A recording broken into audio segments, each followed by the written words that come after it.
আর একটা কথা ভালো কইরা মাথায় রাখেন, যারা নাকি ফজরের পর ঘুমায়, ফজরের নামাজের পর ঘুমায়, এদের জীবনে বড় বড় মারাত্মক তিনটি ক্ষতি হবে। আমরা অনেকে জানি না ফজরের পর ঘুমাইলে, ফজরের নামাজের পর ঘুমাইলে কি কি ক্ষতি হয়। যারা নাকি ফজরের নামাজের পর ঘুমায়, তাদের জীবনে বড় বড় মারাত্মক তিনটি ক্ষতি হবে, বড় বড় মারাত্মক তিনটি ক্ষতি হবে। আর তারা দুইটি কল্যাণ থেকে বঞ্চিত হবে। আমার বিশ্বনবী সাল্লাল্লাহু আলাইহি সাল্লাম বলেছেন দুইটি কল্যাণ থেকে বঞ্চিত হবে। আর মারাত্মক যে তিনটি ক্ষতি হবে, এই তিনটি ক্ষতির কথা হযরত ওমর রাদিয়াল্লাহু তাআলা আনহু বর্ণনা করেন। তিনি বলেন, যারা ফজরের পর ঘুমাবে, ফজরের নামাজের পর যারা ঘুমায় থাকবে, তাদের জীবনে মারাত্মক তিনটি ক্ষতি হবে। এর মধ্যে এক নম্বর ক্ষতি হচ্ছে, যারা নাকি ফজরের সময় ঘুমায়, ফজরের নামাজের পর ঘুমায়, তাদের এক নম্বর ক্ষতি হচ্ছে এই ঘুমের কারণে এই ঘুমটা জ্বরের প্রকোপ বাড়ায়। এক নম্বর ক্ষতি হচ্ছে শরীরের রোগ প্রতিরোধ ক্ষমতা নষ্ট করে দেয়, যার ফলে জ্বর হওয়ার আশঙ্কা থাকে বেশি। এক নম্বর ক্ষতি। আর দুই নম্বর ক্ষতি হচ্ছে, যারা নাকি ফজরের পর ঘুমাবে, তাদের দুই নম্বর ক্ষতি হচ্ছে, হযরত ওমর রাদিয়াল্লাহু তাআলা আনহু বলেন, তাদের যৌন ক্ষমতা কমে যাবে।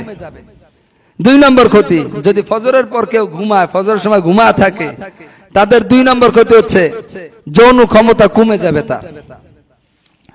আর তিন নম্বর ক্ষতি হচ্ছে, ফজরের সময় ঘুমাইলে, ফজরের নামাজের পর ঘুমাইলে তিন নম্বর ক্ষতি হচ্ছে শরীরের লাবণ্যতা, শরীরের সজীবতা দিন দিন নষ্ট হতে থাকবে। এই তিনটি ক্ষতি মারাত্মক তিনটি ক্ষতি। অর্থাৎ এক নম্বর ক্ষতি হচ্ছে জ্বর হওয়ার আশঙ্কা তার বেশি থাকবে ফজরের পর ঘুমালে, তার শরীরের রোগ প্রতিরোধ ক্ষমতা কমে যাবে, হ্রাস পেতে থাকবে। দুই নম্বর ক্ষতি হচ্ছে তার যৌন ক্ষমতা কমে যাবে। তিন নম্বর ক্ষতি হচ্ছে তার শরীরের লাবণ্যতা, সজীবতা দিন দিন নষ্ট হতে থাকবে। সুতরাং আমরা ফজরের নামাজ পড়ে আমরা ঘুমাবো না, এরপর তাসবিহ তাহলিল আদায় করব, এর কিছুক্ষণ পরে ইশরাক নামাজ আদায় করে এরপর আমরা যদি একটু রেস্ট নিতে চাই রেস্ট নেব, একটু ঘুমাচ্ছে ঘুমাবো, কিন্তু ফজরের নামাজের পরপরই ঘুমাবো না আমরা। এই ক্ষতি, এই যে বড় বড় মারাত্মক তিনটি ক্ষতি আপনার হবে। আর আমার বিশ্বনবী সাল্লাল্লাহু আলাইহি ওয়াসাল্লাম বলেছেন, যারা নাকি ফজরের নামাজের পর ঘুমাবে, ফজরের সময় ঘুমা থাকবে, তারা দুইটি কল্যাণ থেকে মাহরুম হবে। এক নম্বর হচ্ছে, বিশ্বনবী সাল্লাল্লাহু আলাইহি ওয়াসাল্লাম কিন্তু গোটা উম্মতের বরকতের দোয়া করেছেন। আমার বিশ্বনবী সাল্লাল্লাহু আলাইহি ওয়াসাল্লাম বলেছেন, আল্লাহুম্মা বারিক লি উম্মতি ফি বুকুরিয়া। সুবহানাল্লাহ।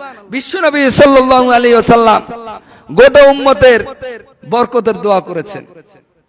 এই সময় আল্লাহর পক্ষ থেকে বরকত নাজিল হতে থাকে, রহমত নাজিল হতে থাকে। সুতরাং আমরা যদি ঘুমা থাকি, এই বরকত রহমত থেকে আমরা বঞ্চিত হব। আর দুই নম্বর কল্যাণ হচ্ছে, আমার বিশ্বনবী সাল্লাল্লাহু আলাইহি ওয়াসাল্লাম বলেছেন, এই সময় রিজিক বন্টন করা হয়।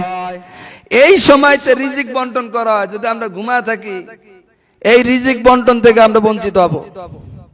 হযরত আব্দুল্লাহ ইবনে আব্বাস রাদিয়াল্লাহু তাআলা আনহু একদিন ঘরে ঢুকে দেখেন তার এক সন্তান ঘুমাচ্ছে।